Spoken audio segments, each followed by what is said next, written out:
Olá, povo de Deus, passando aqui mais uma vez para trazer aqui uma história do livro de Gênesis, né? E falando um pouco do capítulo 18 e 19. Vou fazer um resumo aqui, contar aqui para não demorar muito. Mas antes, quero agradecer a Deus por essa oportunidade de estarmos aqui para falar da palavra de Deus e também agradecer aos irmãos e irmãs que assiste os vídeos, que o Senhor Jesus abençoe grandiosamente a vida de cada um, a família de todos vocês, né? Vamos pro vídeo aí. Então, hoje eu quero falar dessa história de Gênesis, que é de Abraão e Ló. Abraão, aquele homem que conversava muito com Deus e era muito obediente a Deus. Então, Deus viu que prometeu a Abraão que ia fazer dele uma grande nação, né? A geração dele ainda ia ser uma grande nação. Ele já era abençoado por Deus e ele ia ser o pai da grande nação. Então eles conversavam bastante. E aí um dia Deus disse para ele que a desobediência, né, e a profanação da cidade de Sodoma e Gomorra já fedia nas narinas de Deus, né? A desobediência, o povo querendo viver conforme a vontade dele, o que eles queriam fazer, o que eles queriam, não obedecia mais a Deus. Então ele disse para Abraão que se eles encontrassem 50 justos, por 50 justos ele não destruiria a cidade. Ele ia destruir a cidade de Sodoma e Gomorra. Ele disse: Senhor, mas se eu encontrar os 50 justos, tu vai destruir o justo juntamente com o ímpio, né? Então, isso não é teu, como a gente diz aqui hoje, não é teu tipo, né? E destruir, por causa do ímpio, fazer perecer 50 justos. Ele, eu não faria isso. E se faltasse 5, ficasse, por exemplo, 45, Deus diz também não destruiria. Ele diz: Senhor, eu sei que eu sou ele quer dizer, eu sou um ninguém, eu sou do pó, eu sou cinza. Então eu não poderia nem estar falando isso para meu Senhor, mas eu quero perguntar se, por exemplo, fosse só 40. Tu destruiria a cidade, fazer perecer 40 justos por causa do ímpio? Ele: não. Senhor, mais uma vez eu vou perguntar. Eu sei que eu não poderia nem falar isso, mas eu vou falar. E se fosse só 30? E Deus diz: eu também não destruiria. E ele foi diminuindo até chegou em 10, né? E quando chegou em 10, Deus disse para ele que também não destruiria a cidade.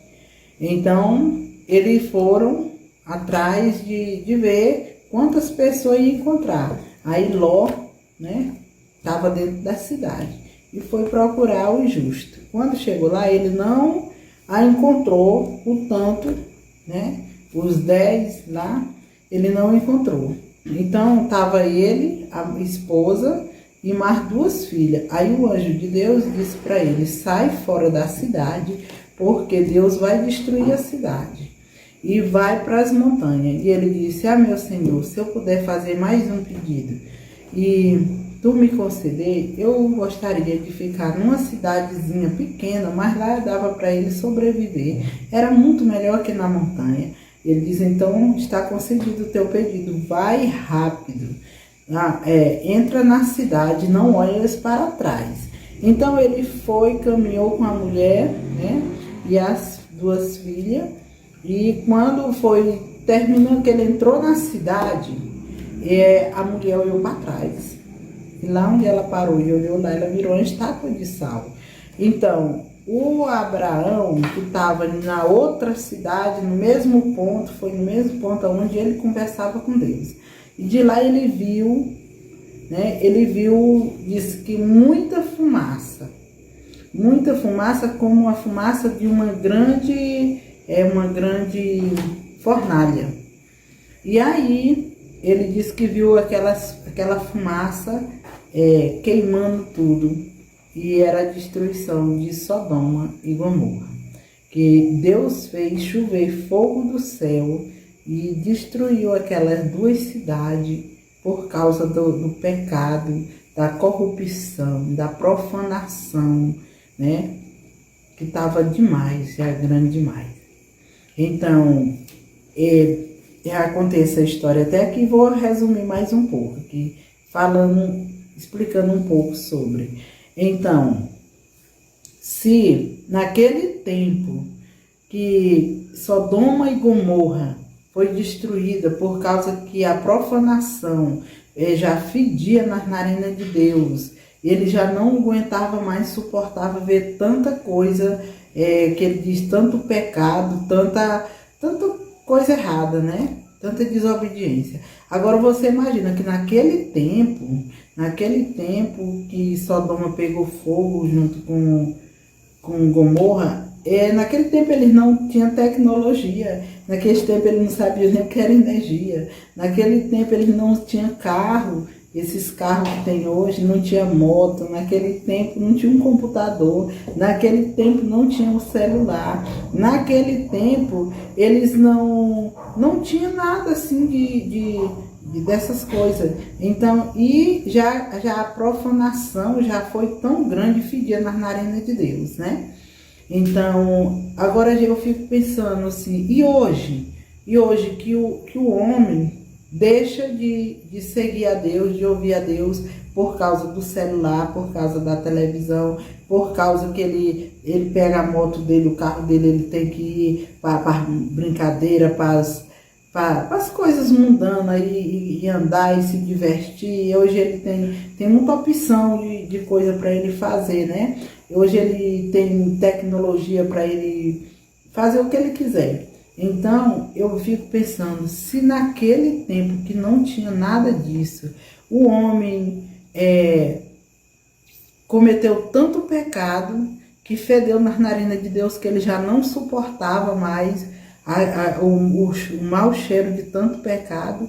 Agora, imagine hoje, com tanta coisa que tem hoje, com tanta sabedoria humana, o tanto de coisa que o homem faz, os estudos que eles têm, tipo, querem fazer coisas, né, que ninguém sabe nem se Deus fica satisfeito pelos estudos, pelas coisas que nem eles querem descobrir, se tem outro planeta onde pode as pessoas sair daqui se o mundo vir, tipo Sodoma e Gomorra, pegar fogo, ele pode sobreviver em outro planeta. Então estuda e vai e caça jeito de todo jeito. Então, Deus, quando fez a terra, fez o mundo, ele já colocou o homem aqui, e se fosse para a gente sobreviver em outro planeta, ele tinha colocado também lá no outro planeta, mas ele colocou aqui. Tudo que Deus fez é certo, tudo que Deus fez é bom. Deus é bom a todo tempo, Deus é bom em todo lugar, Deus é bom do jeito que ele é. E nós temos que amar a Deus, servir a Deus, fazer a vontade de Deus. Ele diz assim, todo aquele que fizer a vontade do meu Pai, né? A vontade do meu Pai que está no céu, esse vai ressuscitar e viver para sempre, terá a vida eterna. Então precisa a gente fazer a vontade do Pai que está no céu. E muitas vezes nós só quer fazer a nossa vontade, muitas vezes nós quer, mas eu adoro Deus, eu amo Deus, eu respeito Deus, mas é do meu jeito. Eu adoro Deus na minha casa, lá no meu quarto, lá no meu trabalho. Então a gente quer adorar a Deus no lugar que nós quer, no lugar que nós, do jeito que nós achamos que é adorar, tudo do nosso jeito, na nossa hora, do nosso tempo, e não é assim. Porque Deus nos fez, mas para ser obediente a Ele, porque nós somos filhos e Ele é o Pai. Então devemos nós adorar, amar, respeitar, venerar o nosso Pai do céu, com respeito, fazendo a vontade dEle. Né? E se nós não faz a vontade de Deus, se nós diz que estamos adorando, amando, mas da nossa maneira, então estamos errados. Precisamos repensar e respeitar.